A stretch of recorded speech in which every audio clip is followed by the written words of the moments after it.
Hello, कैसे हो आप सब डियर फ्रेंड्स। आज हम एमसीक्यू सीरीज़ को कंटिन्यू रखते हुए एक और सब्जेक्ट पर आज हम टॉप एमसीक्यूज करने जा रहे हैं और आज का सब्जेक्ट मैंने चूज़ किया है साइंस। साइंस की जो ये सीरीज़ होगी इसमें आपको टॉप 100 एमसीक्यूज मिलेंगे और ये इस सीरीज़ का पहला पार्ट है। इस पार्ट में आपको 20 क्वेश्चंस मिलेंगे। जो ये 20 क्वेश्चंस है ये आपके हर एक एग्ज़ाम के लिए काफ़ी ज़्यादा बेनिफिशियल साबित हो सकते हैं। तो फ्रेंड्स, वीडियो स्टार्ट करने से पहले जो लोग इस चैनल पर पहली बार विजिट कर रहे हैं वो इस चैनल को ज़रूर सब्सक्राइब कीजिए और साथ में इस वीडियो को लाइक और अपने फ्रेंड्स के साथ शेयर भी कीजिए। फ्रेंड्स, चलो हम आज का वीडियो स्टार्ट करते हैं। तो क्वेश्चन नंबर 1 है, विच of the following vitamin deficiencies causes scurvy. आपको बताना है कि किस विटामिन की डेफिशिएंसी की वजह से स्कर्वी डिजीज होती है। पार्ट नंबर ए है vitamin E, part number B है vitamin A, part number C है विटामिन सी और पार्ट नंबर डी है विटामिन के। जो ये विटामिन्स है इनके रिगार्डिंग आपको एग्जाम में डेफिनेटली एक क्वेश्चन मिलेगा।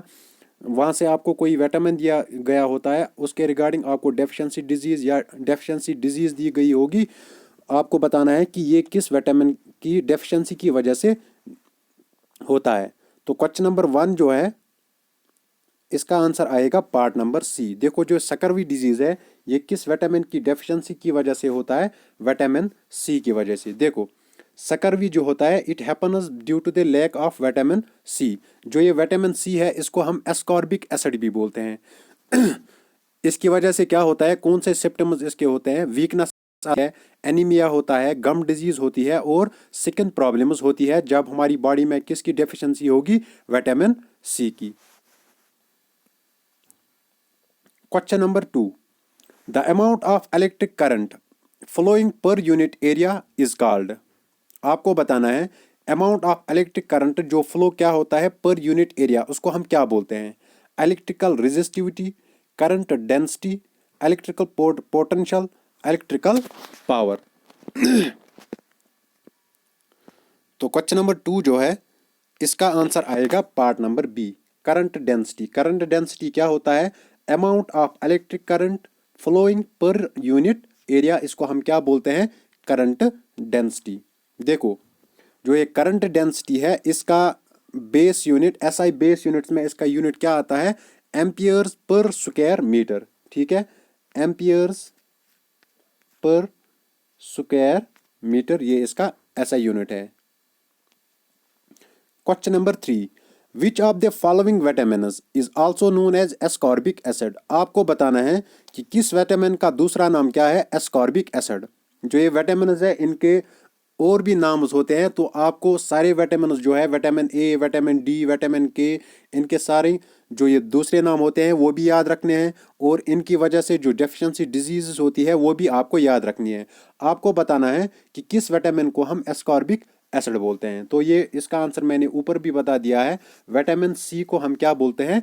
Ascorbic acid. इसकी वजह से कौन सी डिजीज होती है? स्कर्वी। ठीक है, ये आपको याद रख लेना है। Question number 4, which of the following group of animals get nutrition by feeding on both plants and animals.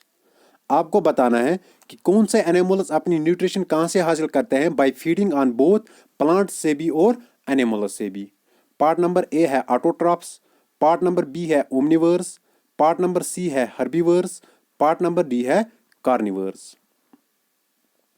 तो क्वेश्चन नंबर 4 का आंसर आएगा part number B, omnivores. Omnivores वो एनिमल्स होते हैं जो क्या खाते हैं?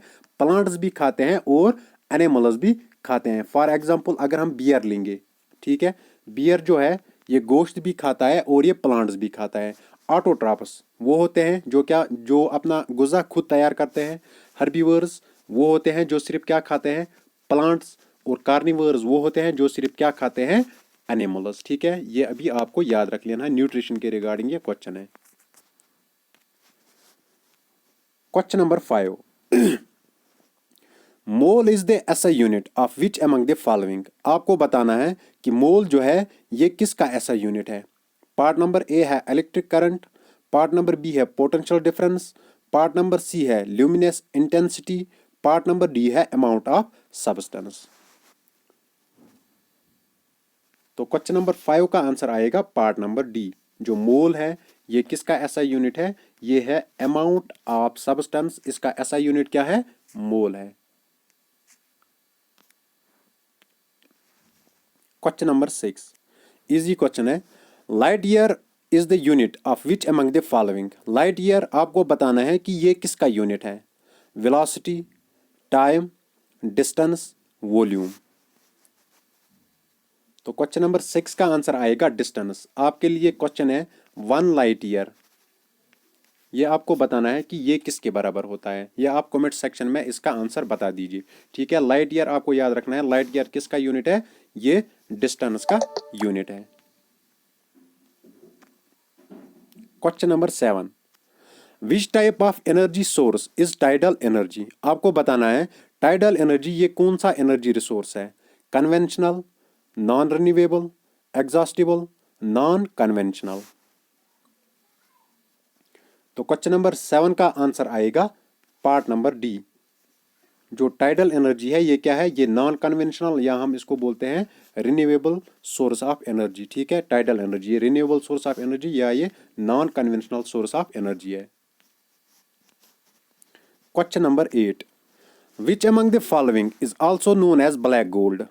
किसको हम ब्लैक गोल्ड भी कहते हैं? पार्ट नंबर ए है वुड, पार्ट नंबर बी है बायोफ्यूल, पार्ट नंबर सी है कोल और पार्ट नंबर डी है पेट्रोलियम। ब्लैक गोल्ड ये किसका नाम है?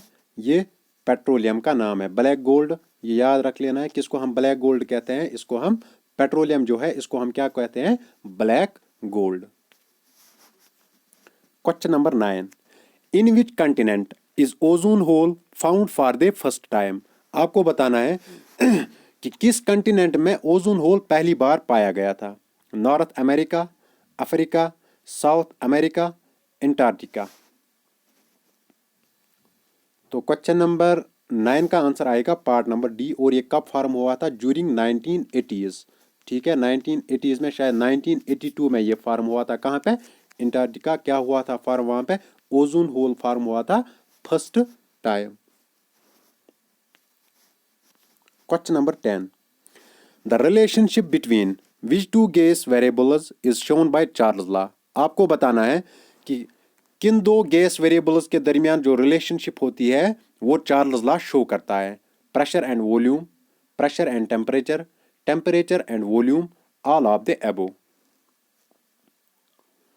तो क्वेश्चन नंबर 10 का आंसर आएगा पार्ट नंबर सी। टेम्परेचर और वॉल्यूम के दरमियान रिलेशनशिप कौन शो करता है? Charles law. चार्ल्स लॉ का स्टेटमेंट क्या है? चार्ल्स लॉ का स्टेटमेंट है that the volume occupied by a fixed amount of gas. जो वॉल्यूम होता है ये डायरेक्टली प्रोपोर्शनल टू किसके बराबर होता है? टेम्परेचर, ठीक है।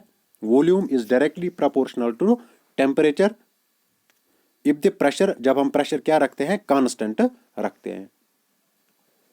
Question number 11 which among the following states of matter has the strongest intermolecular force? आपको बताना है कि मैटर के किस स्टेट में जो इंटरमोलिक्यूलर फोर्स होता है वो सबसे ज्यादा होता है, स्ट्रॉन्गेस्ट होता है? Gases, liquids, solids, plasma. तो क्वेश्चन नंबर 11 का आंसर आएगा पार्ट नंबर सी। जो सॉलिड्स होते हैं इसमें जो पार्टिकल्स होते हैं वो टाइटली पैक्ड होते हैं, ठीक है। टाइटली पैक्ड होते हैं, दैट इज वाई जो इनका इंटरमोलिक्यूलर फोर्स होता है वो क्या होता है? स्ट्रॉन्गेस्ट होता है, ठीक है। सबसे वीक किन में होता है? गैसेस में होता है, क्योंकि जो यहाँ पे पार्टिकल्स होते हैं वो एक दूसरे से क्या होते हैं? दूर होते हैं, इनके बीच में बहुत ज्यादा स्पेस होती है, ठीक है। फ्रेंड्स, अगर आपको ये वीडियो अच्छा लग रहा है तो प्लीज़ इस वीडियो को लाइक करना और साथ में इस चैनल को सब्सक्राइब भी कर लेना। Question number 12 which among the following quantities has only magnitude? आपको बताना है कि किस क्वांटिटी में यहाँ पे सिर्फ मैग्नीट्यूड होता है? Force, speed, velocity, momentum. देखो, एक होती है डायरेक्शन, दूसरा होता है मैग्नीट्यूड, ठीक है। मैग्नीट्यूड सिर्फ किन में होता है? जो स्केलर क्वांटिटीज होती है, ठीक है। और क्या बोलते हैं, magnitude as well as direction वो किस में होते हैं? वो वेक्टर क्वांटिटीज में होता है। तो आपको यहाँ से क्वेश्चन है कि यहाँ पे कौन सी क्वांटिटी वो है जिसमें सिर्फ क्या होता है? मैग्नीट्यूड होता है। Force, speed, velocity, momentum. तो क्वेश्चन नंबर 12 का आंसर आएगा पार्ट नंबर बी। जो स्पीड होती है ये क्या है, ये स्केलर क्वांटिटी है, ठीक है। इसमें सिर्फ क्या होता है, मैग्नीट्यूड होता है, force, velocity, momentum, these are क्या, वेक्टर क्वांटिटीज। इनमें magnitude as well as direction भी होती है। Question number 13, which among the following device is used to measure potential difference between two points in a circuit? आपको बताना है कि हम कौन सा डिवाइस यूज करते हैं to measure potential difference between two points. Ammeter, voltmeter, transmitter, galvanometer. तो क्वेश्चन नंबर 13 का आंसर आएगा part number B. Voltmeter is the device which is used to measure the potential difference between two points. तो आपके लिए question है, M metre ये हम किसके लिए इस्तेमाल करते हैं? Ammeter is used to measure which quantity. Question number 14, the process of removal of metabolic waste from the body is known as. जो मेटाबॉलिक वेस्ट हमारी बॉडी से रिमूव होता है उस प्रोसेस को हम क्या बोलते हैं? Photosynthesis, digestion, gastrulation, excretion. तो क्वेश्चन नंबर 14 का आंसर आएगा पार्ट नंबर डी। एक्सक्रीशन के जरिए हम क्या होता है, जो मेटाबॉलिक वेस्ट होता है वो हमारी बॉडी से क्या होता है, रिमूव होता है। Question number 15, which among the following quantities is conserved in Bernoulli's theorem. Bernoulli's theorem में कौन सी क्वांटिटी कंजर्व होती है? Weight, linear momentum, speed, energy. तो क्वेश्चन नंबर 15 का आंसर आएगा पार्ट नंबर डी। एनर्जी जो होती है ये कहां पे कंजर्व होती है? बर्नौलीज थ्योरम में।